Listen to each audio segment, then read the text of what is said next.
Hi, my name is Sylvia. I'm passionate about languages, English in particular. Welcome to my world of English.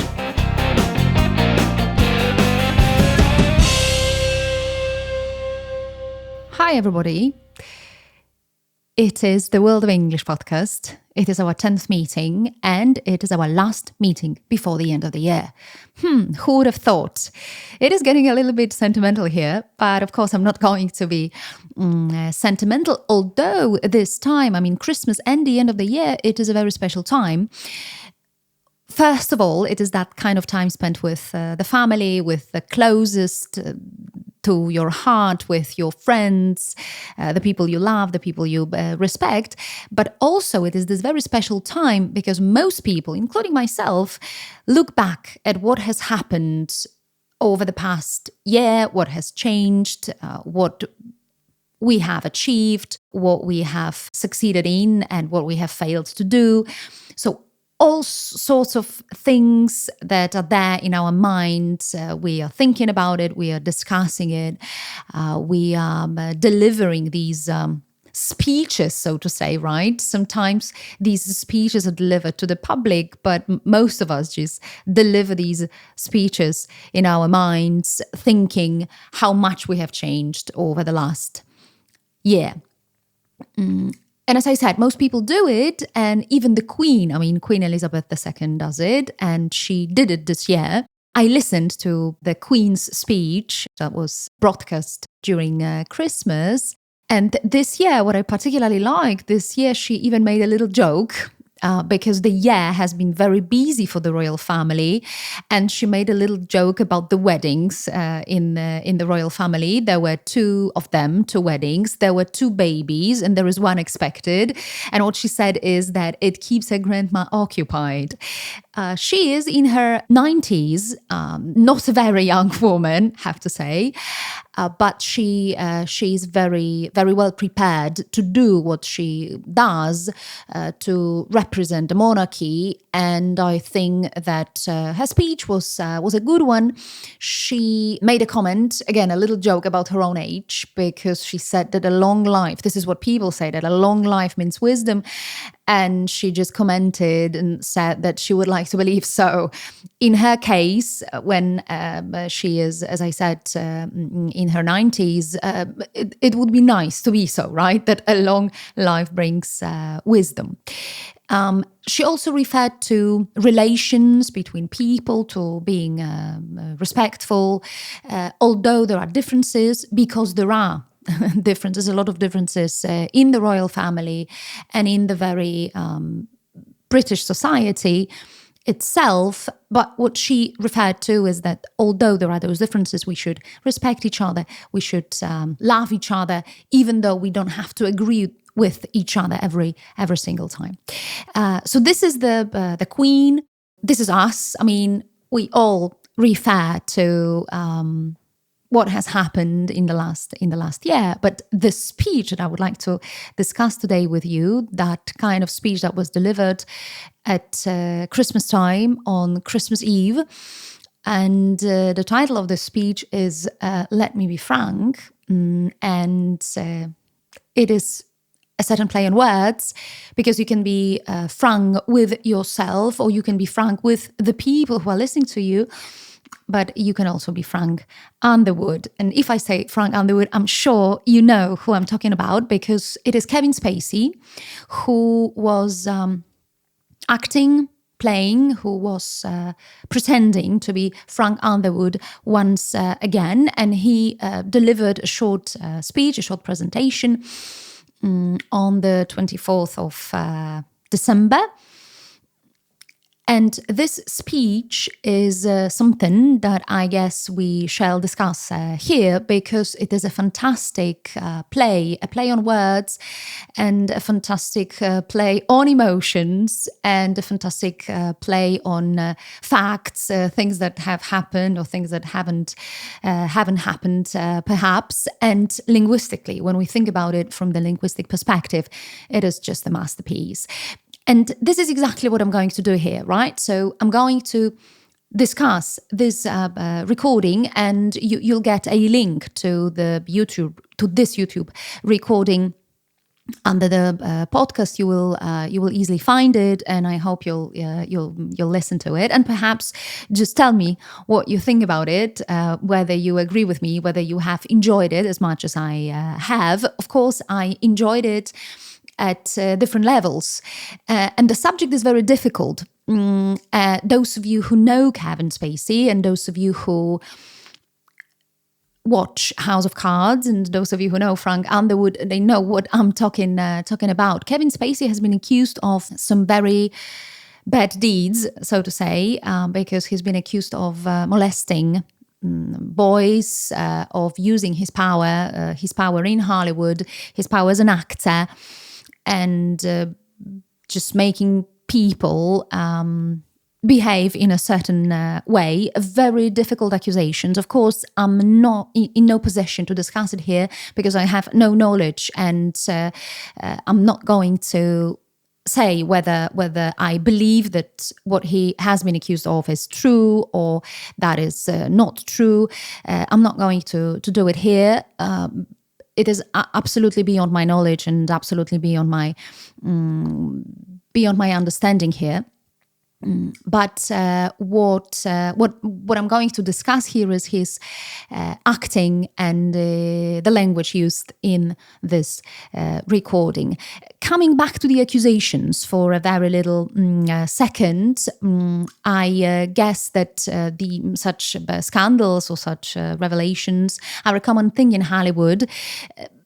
Some people they have experienced this, and thanks to these revelations, their careers have gained momentum.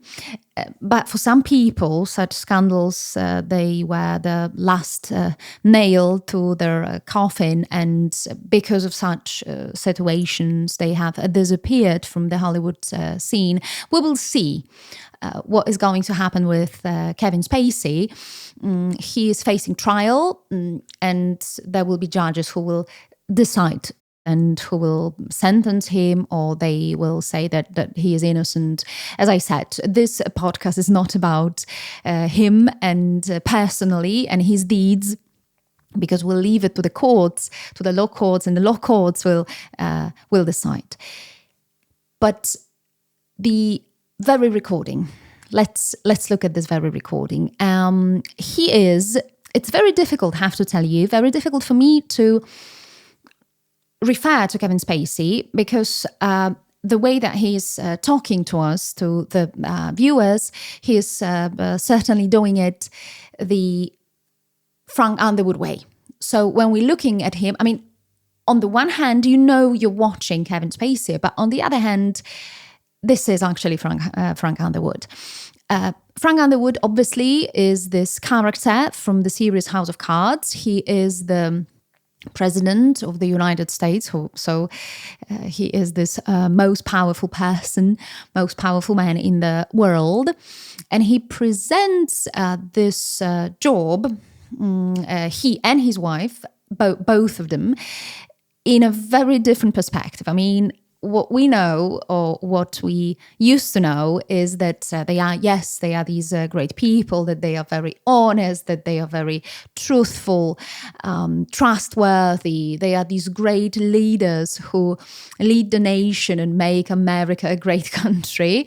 But what the series has does, and what Frank Underwood does, and Frank Underwood and Kevin Spacey, obviously, because it is one person when it comes to the series, they show that politics is actually a very dirty thing, a very dirty world, where all the rules disappear. And if you want to achieve something, you can do whatever you want. You can even break the law. Frank Underwood and his wife, they make this great power couple who can do it all. They can win the world, but the tactics that they are using, and the deeds and the things that they do, they leave much to be desired, at least for those of us, or for those people who would say that what they do is not very moral. A great series, a great language, great episodes, something we can keep on discussing without end. And at one time, because of the accusations, Kevin Spacey was asked to leave the series because the producers decided that they did not want such a person in the cast, such a person with such accusations. So he disappeared, and now it is his wife who is ruling the country. I mean, his wife in the series, and Kevin Spacey is waiting for trial. He has been silent, right, most of the time, not very active, until that very moment, that very day, the Christmas Eve, when he published the recording. And as I said, Kevin Spacey is Frank Underwood there. And the very title, Let Me Be Frank, also suggests so. But we can look at this title from two different perspectives. So one perspective tells us that it is Frank Underwood, but the other perspective tells us that Frank means that you are honest. So what Kevin Spacey does and what Kevin Spacey tells us is that he wants to be honest with us. And that's why he says, let me be Frank. The way that he refers to us, I mean, us, it is the viewers, the audience, and I would think that he is actually talking to myself. And each and single person who is watching, who will be watching this episode, this recording, YouTube recording, I guess they would have the same feeling that Kevin Spacey or Frank Underwood, depending on which idea you will choose, because he is becoming one person there. It is blending his personalities. And each person who is watching would say that actually he is referring to him or her personally, because what he does, what he says, it is you and I. So it is very, very personal, a very strong message. So when you're watching him, you feel that he's actually talking to you personally, not to all the people in the world, because he's not defending himself in a very straightforward thinking and in a very straightforward way. He's not saying, I'm not innocent, please forgive me. No such thing. He is just using this perfect language, this linguistic power to refer to the situation, and he's talking personally to the person who is watching him. A great thing. And he's also referring to these deepest emotions. And I would say, coming back to the series House of Cards and coming back to what he recorded, that evil sells best. I know it is a very strong expression, but this is exactly what it is. This is exactly what art is based on. Evil, the wrongdoers, the evil characters, they are the most attractive characters in films, in books, in theatrical performances. And Frank Underwood is that kind of person. And Kevin Spacey refers to this evil, refers to this wrongdoing. He refers to his bad deeds, but he also says that people just love him. People expected that he would behave in this certain way, in this evil way. What he is doing, he is provoking the audience 100%. He has certainly provoked me, because I'm recording it, the podcast. I'm sharing my thoughts and opinions with you about him and what he did. So as I said, when he refers to you personally, he says that, and let me quote it here, I told you my deepest, darkest secrets. I showed you exactly what people are capable of. He's, again, referring to the series. He's referring to the wrongdoing. And he is referring to Frank Underwood, that Frank Underwood is actually, or was actually, capable of doing absolutely anything. What then he says is, and you trusted me even though you knew you shouldn't. A fantastic phrase. a fantastic expression. And this is exactly what he is doing. He's pulling the strings. We as the audience, we as the viewers, we know we shouldn't be following him. We know we shouldn't be trusting him. But this is what we do because he is so great. Even though he is bad. Even though he is doing some bad things. And when I say even though he's bad, I'm not actually sure who am I referring to here. Am I referring to Frank Underwood or am I referring to Kevin Spacey? The recording, and this is not by chance that he recorded it on the that he published it. We don't know when he recorded it, actually, but he published it on the 24th of December because he is wearing an apron. He is in his kitchen. He is preparing some food. He is sipping a cup of tea, presumably, and he is preparing this Christmas supper. So he's feeling all right. Yes, he's showing us that he's perfectly all right. Although, and here we have again these two different perspectives, different or similar actually perspectives, because we know we shouldn't be trusting Frank Underwood, but then again, shall we be trusting Kevin Spacey? Or quite the opposite, we shouldn't trust him. Very difficult thing, a very difficult thing to decide, and a very difficult thing to guess, in my opinion. What else? So Kevin Spacey is continuing, and this is what he says. So we are not done, no matter what anyone says, and besides, I know what you want. You want me back. He is not in the series, and he is not in the public life because of the accusations. He has lost some very lucrative contracts. So he lost his place in the series, but he also lost his place in some films. So again, Frank Underwood is gone and Kevin Spacey is gone. But he knows we want him back. And that is true. He is true. We want him back. He also refers to the people who judged him, because there is this part of the society who has judged him, who has already decided that he was guilty. As I said, I'm in no possession here. I'm not going to talk about it, to discuss it, to think about it even. But he is referring to these people who have judged him. And he says that there are those who have been waiting with bated breath to see him confess it all. Bated breath is this kind of action that we do when we are waiting impatiently for something to happen that we cannot catch even our own breath. So please remember that if you're so excited, you're waiting for something with bated breath. Then Kevin Spacey looks at us, or looks at me, as he talks very personally to one person, that it is not that simple. I mean, definitely, it is not simple in politics, and it is not simple in life to say what is true, what is not true, without evidence.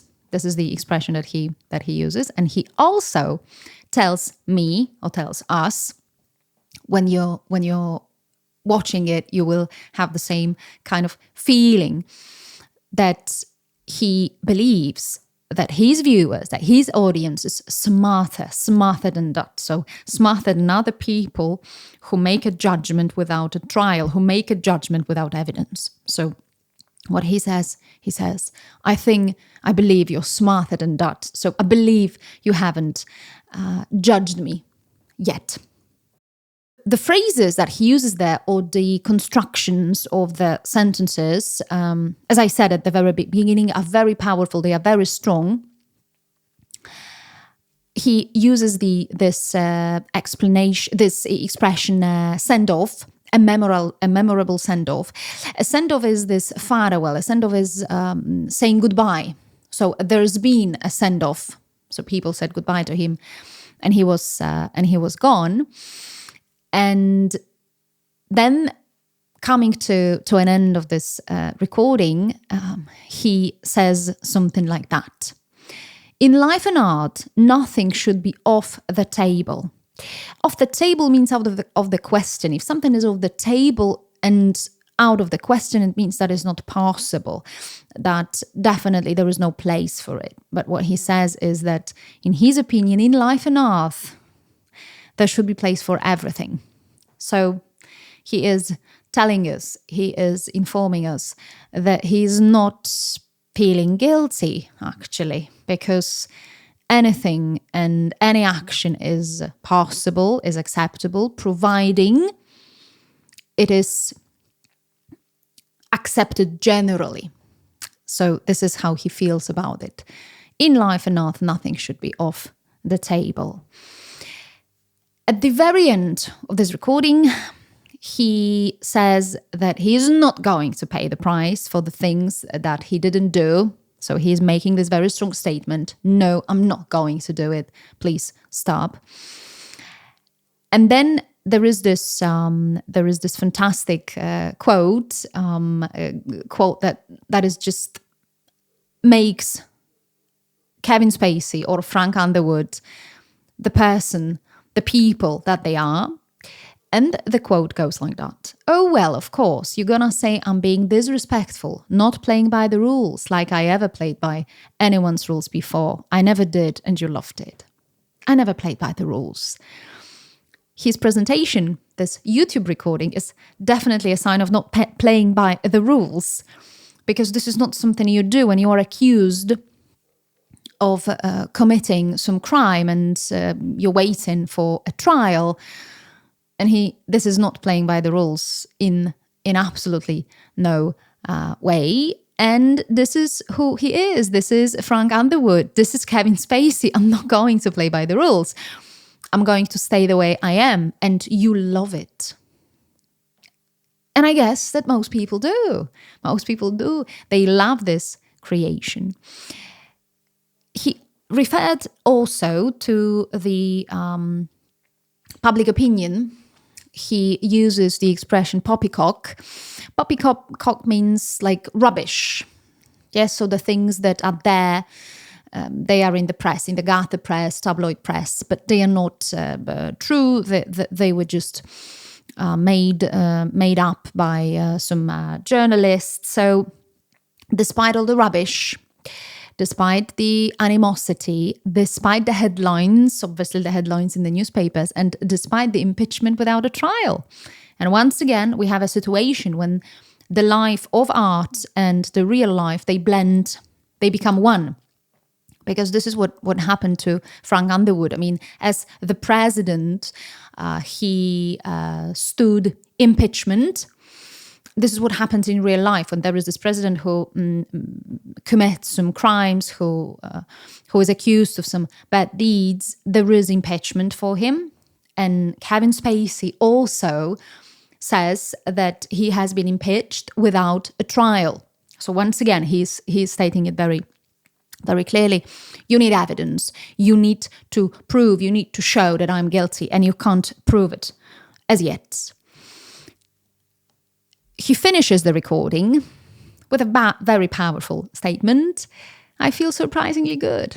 I feel perfectly all right. My confidence grows. You have to be very strong to say something knowing that you're going to go to court the next day and prove that what you're accused of is not true. Wait a minute, he says at the very end of the recording. Now that I think of it, you never actually saw me die, did you? Did we? Did we see him actually die? I guess we didn't. Conclusions can be deceiving. This is the final statement, the final phrase, sentence. Conclusions can be deceiving. Conclusions, this is what we do. We draw conclusions when there are some facts, there are some actions, and we decide, we believe something. We think that something is true or something is not true. So these are the conclusions. So some people drew certain conclusions, but conclusions can be deceiving. When something is deceiving, it means that you can have a very false idea of something. So you believe one thing, but it is actually not true. And that's why it is deceiving. At the very end, he looks at the camera in his apron, this Christmas apron, cooking, as I said. And he asks us, the public, the viewers, the audience, miss me? Well, do we miss Frank Underwood? Do we miss Kevin Spacey? I'm not going to answer this question. I guess everybody shall answer this question in their own mind and decide for themselves. But this American diction, so the language, the powerful language that he uses in the recording, and the powerful language that is used in the series House of Cards. And of course, I highly recommend this series. I recommend that you should watch it, and that's absolutely fun. That's absolutely a fantastic series from the perspective of the action of the things that are going on there, but it is also a fantastic thing from the perspective of the language. So the language that is used in the recording made by Kevin Spacey is this very language from the series, powerful, strong, to the point. That's why I use this expression, American diction, American way of describing the world, American way of talking about things. Please watch the series. Please watch the recording. Please learn the language, a great source to do so. And as I said, this is the last recording before the end of the year. I would like to thank you very much from the bottom of my heart for our meetings. I'd like to thank all the people who have listened to the podcast, listened to the recordings, all the people who have commented on it. A great thing for me to read the comments from you. I hope you have, as always, you have enjoyed it. You have learned some expressions. You have spent some fine time with me, with the language, with the stories that I have presented. And I wish you all the best for the new year. I wish you a lot of strength and a lot of power to keep on going and to keep learning the languages, and English in particular. I hope to meet you next year. I hope to keep on growing, developing, and I hope on meeting you over and over again. Thank you so much. See you next year. Bye-bye.